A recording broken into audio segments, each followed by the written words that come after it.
All right, thank you. Thank you for being here in the Out of Time seminar. And I don't know which session it is, the second or the third, I don't know. I'm completely, my mind's already gone, so to speak, out of time.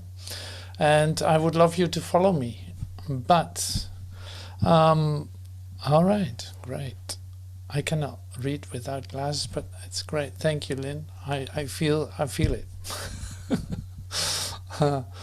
Okay, so I'm already getting hot a bit, so there's a lot of energy, and we're going to not do anything with that, but just say hang out in that and make it increase or whatever, see what happens. And today there's a lot going on in terms of really looking at the idea of out of time, because out of time, out of what? Out of time. Out of time. That sounds like somebody has passed and he's out of time, or who knows what your association may be. But that's not what it means here in this as a title for a whole seminar. So the one thing that you need to be out of something is the something itself. So out of time, you need the idea of time to get out of it. And that's the same as thinking outside the box. What do you need? A box. First you got to define the box, otherwise you don't know that you're out of it. So and that's the same with time, I guess. The time is something that represents your temporal identity. And so the interesting thing is being in this gathering together, meeting each other in this moment in time, meeting each other in this moment of time, seeing that we're all on a path. You know, we're on a path. Yes, we're doing this. And the things that are doing this are actually representing the past, are representing something that's already over. Because there's nothing about you that is here now, not as the way that you did identify with so far, is here really in this moment. It's impossible, in fact, to be as a human being in this present moment. And well, that sounds like a mystery. That sounds like, well, so what are we doing here, or how am I supposed to do this then? And don't make it so complicated. But see, the funny part is that we arrive here as definitions of ourselves. You say like, hi, I'm so-and-so, and I come from there and there, and it's morning now here, or it's night, it's in the middle of the night. I live in the southern hemisphere or the northern hemisphere, or you know, you locate yourself in this gigantic, amazing, incredible universe like in the back. So if you had to point out where you are, that's not going to be easy. So that all does not make sense either. So the definitions that you hold about yourself, that you identify with as being this that you think you are, is bringing you, is actually represented here. And things become pretty weird if you think like that. So you can feel that too. It's like, so what are we doing then? Now, in fact, you can say, like, if you really hear what this is or what out of time is, you would disappear into it. And that always sounds like that there is nothing left, but that's not the case. So another way of describing ourselves, if you need to, like describing or defining ourselves as we can also take a look at ourselves, is the idea of consciousness. Like, I'm representing my consciousness here. I dress myself up in this color, and that's something I really like. I do this consciously, and I can have all kinds of ideas, and I'm aware that this is not everything there is. There must be more, and you know, all this kind of stuff. That's how you define yourself also. You have learned that by your spiritual books and all that. You suddenly discover I'm actually consciousness. I'm not just this body, and I'm not a citizen of planet Earth as I saw it before.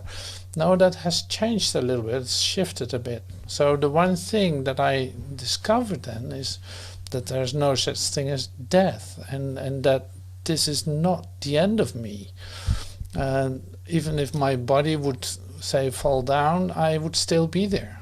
That's how far I got to it too. It's like, so there's consciousness that remains, that is always present, that is just here.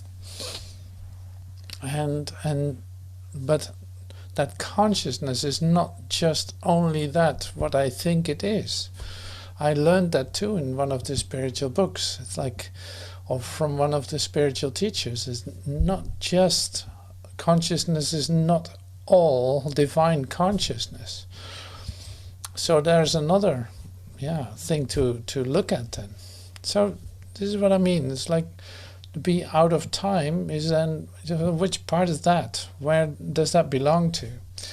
Well, the idea of time is in fact connected to your definition of yourself as you know your fleshy self, as you know your the son of earth, you and your fleshy self, as you call it, as you can say it.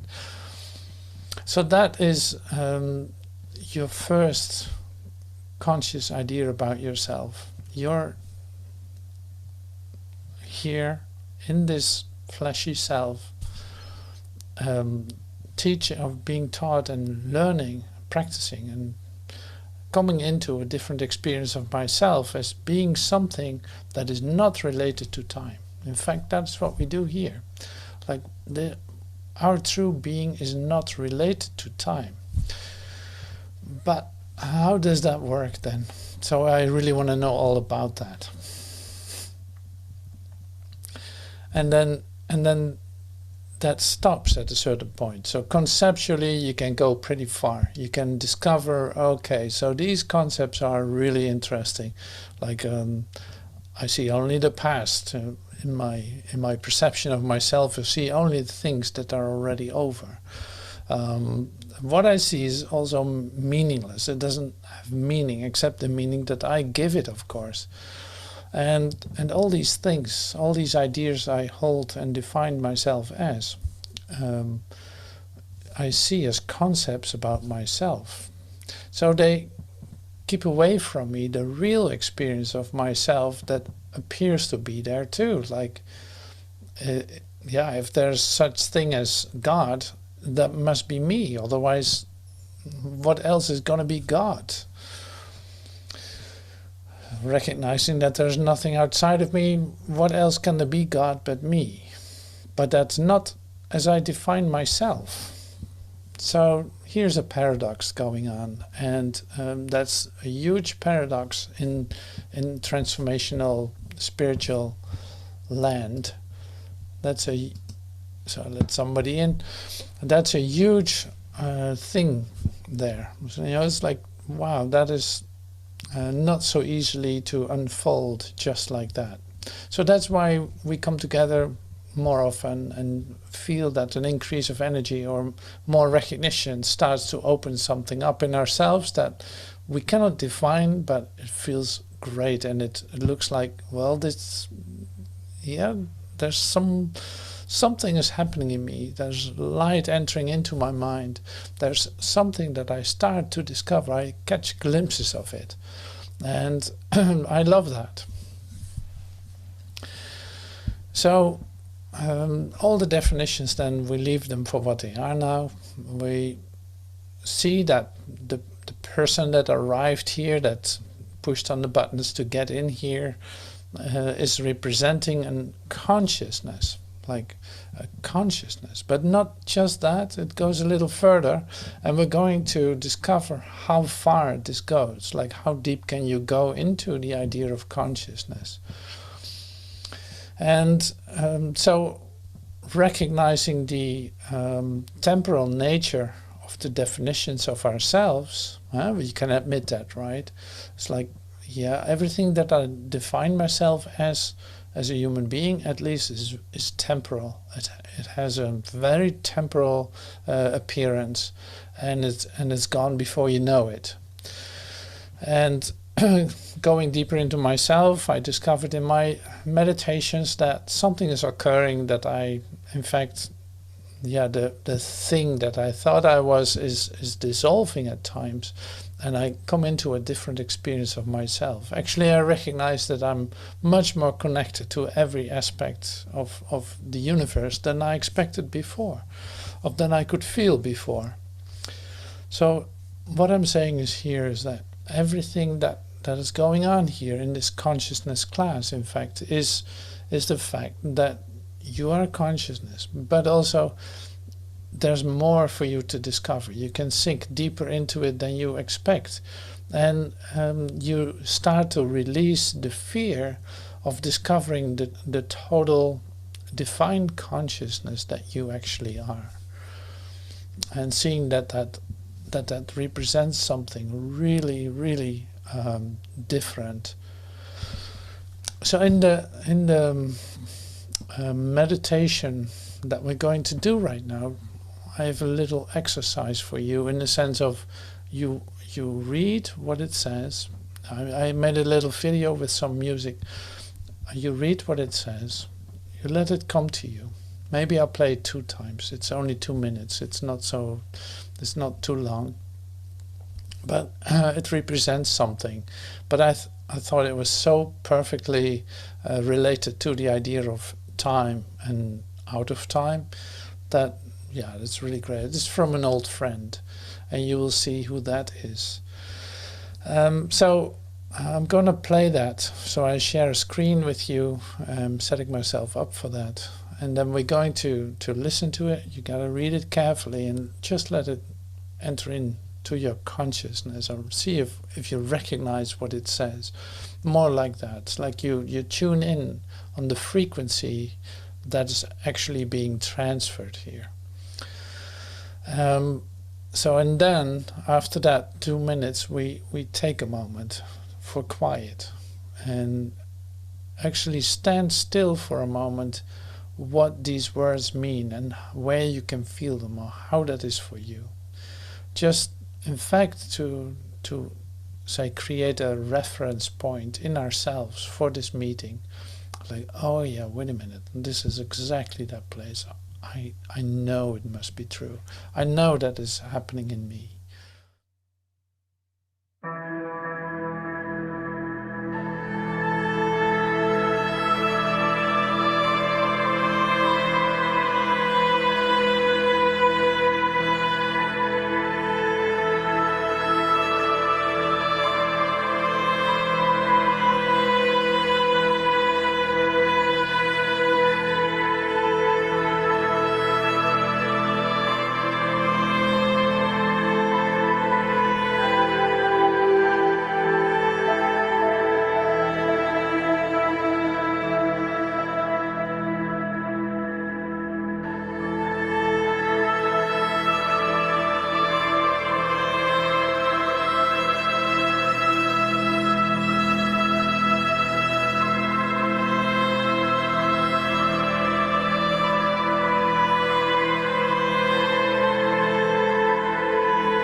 coming from Joel. I'll play it one more time.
So now we will be quiet for a moment.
All right, so that is so great. I love that. So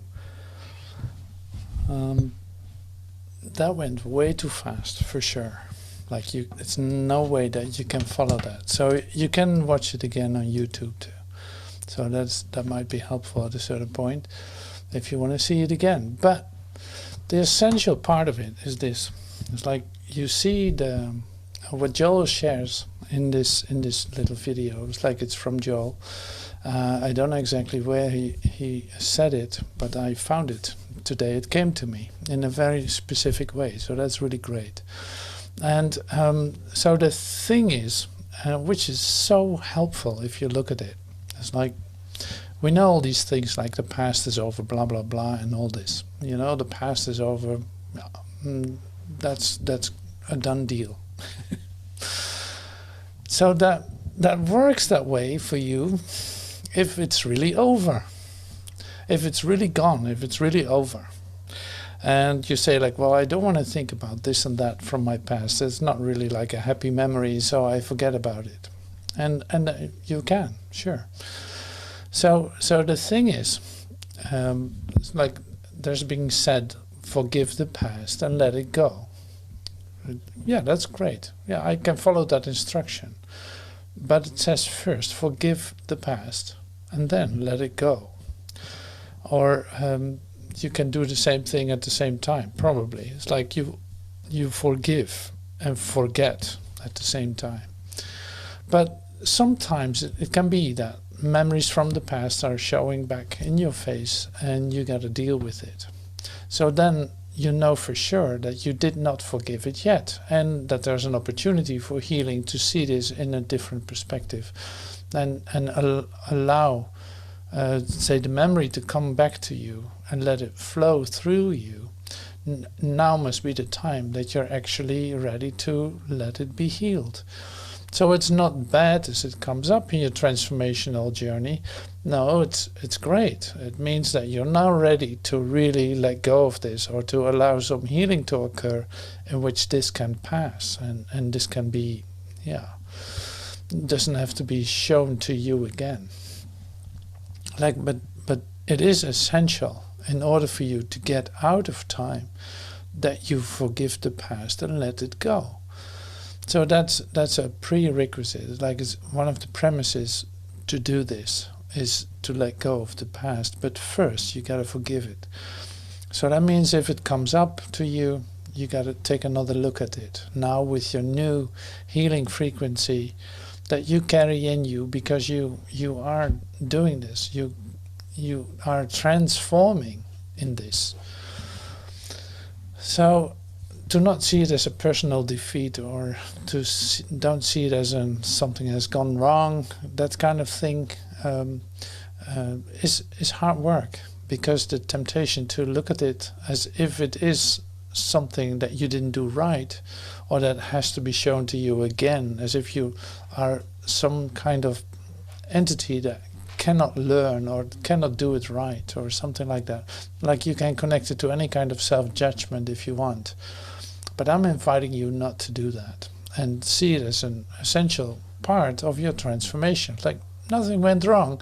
You just have an opportunity now for healing. So you might do it total in order for it to be gone from your memory and let it be transformed into a present, a pleasant present memory.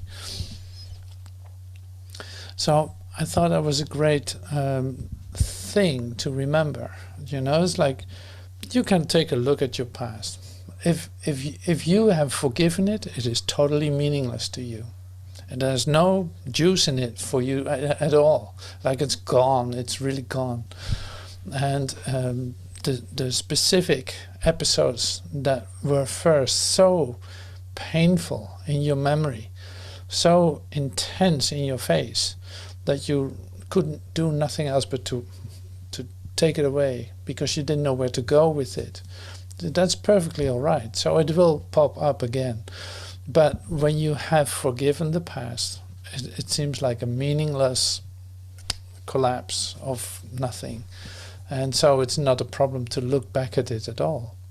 So this is why I used it in the preparation for this class too. It's like, okay, well, take a look at your past, and it's like maybe you can even make a poem out of it, or you can make you come up with a quote that really characterizes your past, or the way of letting go of the past. So this is good to recognize, because it is not that you, like a secret backpack that you carry with you with all kinds of memories that are still there and they're bubbling and trying to get out of the bag and all that. You carry that with you while you know that the past is over. You know, it's like, okay, so how much can you fool yourself? How much can you fool yourself thinking that you don't have to take another look at it? Like, if it shows up in your face, you might as well take a look at it. It is not that you have to dig in your past to find stuff to have that be healed. That's not what I'm saying. So looking back at your forgiven past, it is like black and white pictures instead of full color 3D prints or 4D prints. You know, it's like, that's totally different. So I remember this the first time coming back from the United States, walking through Holland, through places that I really was very familiar to. And I saw that I must have let go of many of this, because the buildings I recognized, but there were no memories in it. Like, it was completely empty. There was not a memory. I had no idea whatever I did there. While I knew exactly where to go. Like, I recognized it, but it had no content anymore. So it's a bit like that. So when you can look at the world like that, then you see, oh, I've forgiven a lot. I've let go of a lot of ideas and memories. They have been healed in me. It's unbelievable. It actually works. It's great. So now, looking back at that, yeah, letting it go continuously. So it's like you come into the practice of forgiving your past, your yesterday, your minute ago, continuously, coming into a mindset of letting go, allowing something else to direct you, to fill your consciousness, and seeing that is really a beautiful way to come into a divine flow. So this is essential stuff, and I really loved that I could share it with you. So that is the past idea, because it was included in Joel's words too. It's like it was included. It's like omnipresence means like all time is going on all the time. Whatever happened before is happening now. You cannot understand it, but you feel what it says when you hear it. It's like omnipresence is like without limit, of course. A presence without limit. So that is an all-inclusive presence. An all-inclusive present moment. So we don't have to look at the future then. It presents itself. You know, it's like it is happening. It's all coming from this one moment. We only have to stay here in order to be out of time and to receive all the instructions and all the inspiration, in fact, of that which moves us. So that's another point to take a look at. So practicing the presence is what we just did in the meditation. And you see the evaluation, if you want, of your meditation is however you look at that. Like, oh, here's somebody. Like, how are you evaluating your moments of quiet? This is really interesting too. So this is real deeply into transformational path, into healing. What happens in your meditation is not for you to evaluate, even though it's your experience, it's your activity, so to speak, but it's not up to you to evaluate it, how it is going. No, it is time you give to the universe, to God, to your true being, to your silence, to your whatever. However you're going to, or whatever words you're going to give to that.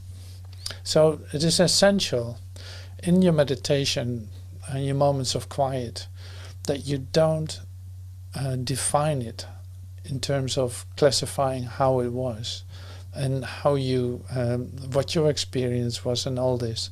It's like it's not necessary to evaluate that. So you live this meditation. You can do this like during your day continuously too.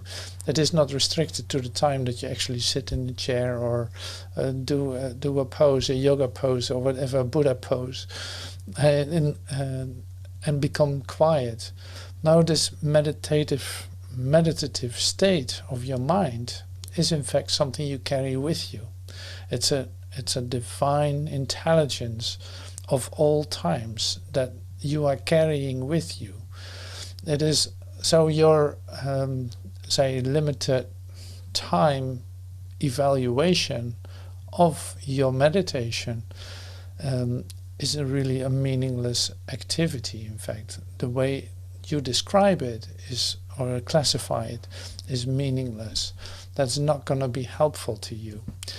The only thing that happens when you do so is you put your out of time experience back into the box of time and say like, well, I could only be quiet for 1 minute and I don't know, maybe I fell asleep or this or that happened.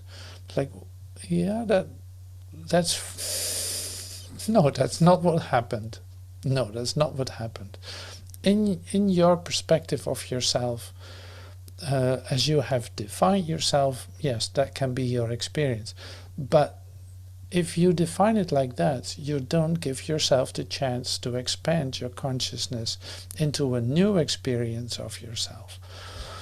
And this is, yeah, fundamental to realize this in your meditation activity. So don't define it, don't analyze it, no, this is your moment.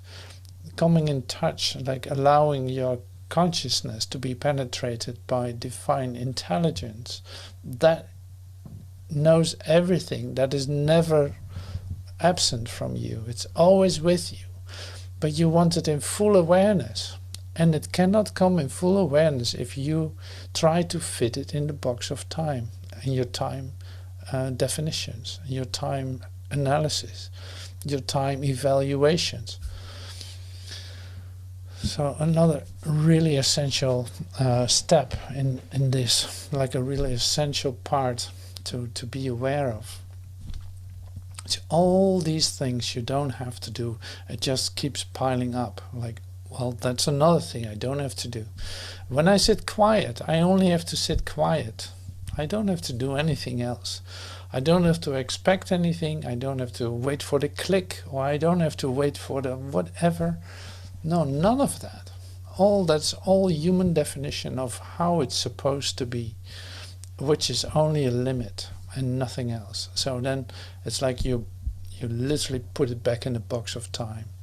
Suddenly you find yourself as a body sitting on a pillow with your legs crossed and waiting for the divine to penetrate you or something. I don't know. So that's not going to work. That's not going to work that way. So in fact, and this is what I said in the beginning too, in fact it is anything that you come in touch with and not define within the limits of a limited time association is actually your disappearance into it. You become literally what you're doing. You become out of time. You literally become divine intelligence. You become all the light in the universe. It's like you literally disappear in that sense into the heart of God, which is your heart. And that has nothing to do with your definitions of it as you know yourself in this limited time frame. So that is the real challenge. But it's like as soon as you come closer to that, we compared it before as within a black hole. It's like before you come to timelessness, before you go out of time, there's no way back. You disappear into it. And that's a different experience than your definition of it. which is what you are looking for. You want to experience that freedom for sure. The freedom that has nothing to do with any of your definitions. So that's another topic. Freedom. It's like you have a free will, and freedom is very important for you in your limited definition of yourself. It is already very important. But you forget the fact that you are that. You are what freedom is in your non-definition of yourself. So you see that what the human mind does with all of this is trying to fit it into a little box we call time. Try to fit it into a script book of the human consciousness, or the mental sphere, as Joel says, or the physical sphere. So and that is not helpful to you to have a different experience of yourself. So the invitation here is continuously do all these steps well. Like if it says forgive the past and let it go, do that. Forgive the past first. Whatever comes to mind about your past, let it come up. Allow that to be healed by giving it to spirit. Not knowing how to do this at all. Not knowing how to function or to relate to the actual occurrence. But allowing that, which need to occur for you to be free of it. So you don't know how to do that. So that's an important part. And then since you're practicing the presence, try to not evaluate that and allow yourself to go beyond any definition, allowing yourself to go beyond any activity of human consciousness. In the moment that you become quiet, allow your mind to be as open as possible. I said this many times, and go to the outer edges of your consciousness and then go beyond that. And you don't know how to do that. So it's like your control is gone in that sense. So it is more like that's what you want. It's your heart desire. You're not afraid of it. You don't try to limit it or control it. You dive right into it. And that does not take time. And as soon as there's still fear involved, or there's a definition popping up as an idea, you're out of it, and which is good. That doesn't matter. So you can try again. So this goes on continuously in your spiritual path, and if you allow this, if you try this as an experiment for yourself, to do exactly these things, by all these things that you don't have to do, then you have a good chance to immediately come into a whole new experience of yourself, where none of your definitions about yourself are working anymore. So now that is a transformational step. That is then something starts to happen, really. Up to that point, you still are juggling self-definitions and evaluating and all that stuff, analyzing, all this stuff. So that's why I want to bring it back here to very practical, down to earth, down to planet Earth, spiritual healing moment, in which you're gonna say, take time to be here on this planet, in your remembrance of yourself, in your past, looking at the things that come up in your mind that need healing, that need to be cleaned up before you can be free to take the next step. Like that's an essential part. So that's what we're doing as an experiment, in fact. And you can do this for yourself. You can bring this in and taking time for it to take a look at that. It's like there are certain things, memories that are, whoa, I'd rather not take a look at that. Oh no. Well, if it comes up in your consciousness, just allow it. And things show up in very different ways. It can be physical, it can be mental, it can be something that is really changing your heart rate, heartbeat rate, or it can be related to all kinds of symptoms. But then at the same time, this is your opportunity for healing. Don't relate it to anything that is related to time. No, a spirit to have this be removed from you or be healed from you. Now, maybe as a practical exercise, let's bring something in that pops up in your mind right now for healing, and let's hand this over to spirit. So that can be like my idea about this and this and my past and what's just actually showing up now. The only thing that I need to do is hand it over to spirit, in the sense of I'm giving this away because I can no longer be concerned with it, and I want it to be healed. I want that to be changed. Like, that's my total heart desires. Above all else, I want that to be healed in me. And you have one or two things that are popping up. So let's practice. Let's use those exact things for that. And you don't have to share it out loud. No, you can do this inside your mind. So let's just close your eyes. Just close your eyes and take a moment. Or maybe take a deep breath, or relax for a moment. Leave your shoulders relaxed. A deep breath inside, not as a ritual or a magical activity, but just for coming in touch with yourself. So here's your memory. Here are the two memories, or maybe there's three or one. It doesn't matter. Or maybe you have nothing. You can all give that away too. Or maybe you know your neighbor or someone. So this is your opportunity for healing. So in fact you hand it over.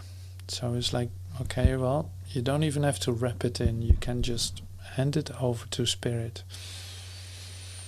Like, spirit, here it is. I don't know what else to do with it but to give to you, because I want it to be healed and not have to be returning back into my consciousness. I want this to be healed, and it will not be my concern from now on. I leave it. I let it go. So, and then you just be quiet for a moment.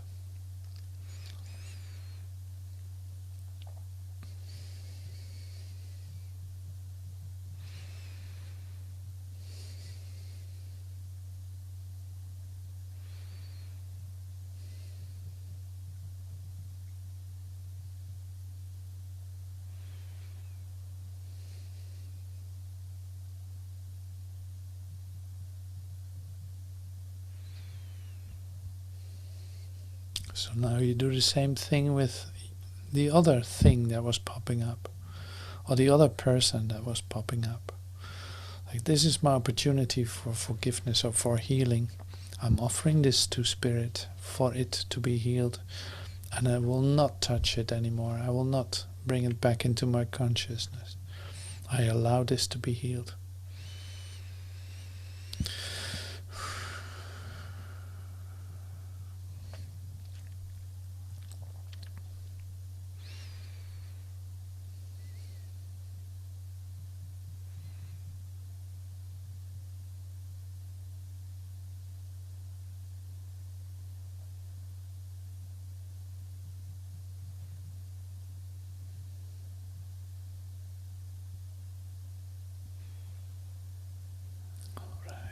So, no need to define, no need to analyze, to evaluate. None of that is necessary now. You handed it over. So now the trust part comes in. It's like, okay, I give this away. Now I'm free of that, and I don't need to do anything with that anymore. I'm giving this for healing. I did give it. All right, so that is an essential part. And I love to do that with you. So if you don't have time to do it right now, or you think like, well, there's more coming up, I need to take care of that too. some of the forms that I used a lot was this, is like writing a letter to spirit. You write a letter about your concerns and all this, all the facets and all the impossibilities that you have encountered, and you hand it over to spirit, and you can say burn the letter or whatever you do with it, but giving it to spirit, and burn it outside, not inside your house, of course. So take space for that, to let that occur, or you can just throw it away. That's up to you, of course. But more like you write full intent, you write it down, you hand it over, and you agree with yourself and spirit. You can put your autograph under it. It's like, I will not touch this anymore. I allow this to be healed. Speaking from my own experience, that is very helpful. And it did help me in some situations where I needed that. So that's one way to do it too. So these are just some, say, practical exercises that we can do. And so that's so beautiful. And it works. So it doesn't need your evaluation for it to work. That's so great. So that's wonderful. I have the idea that we should take a break right now. So I'm going to play a song, and we have 4 or 5 minutes or so to come back to the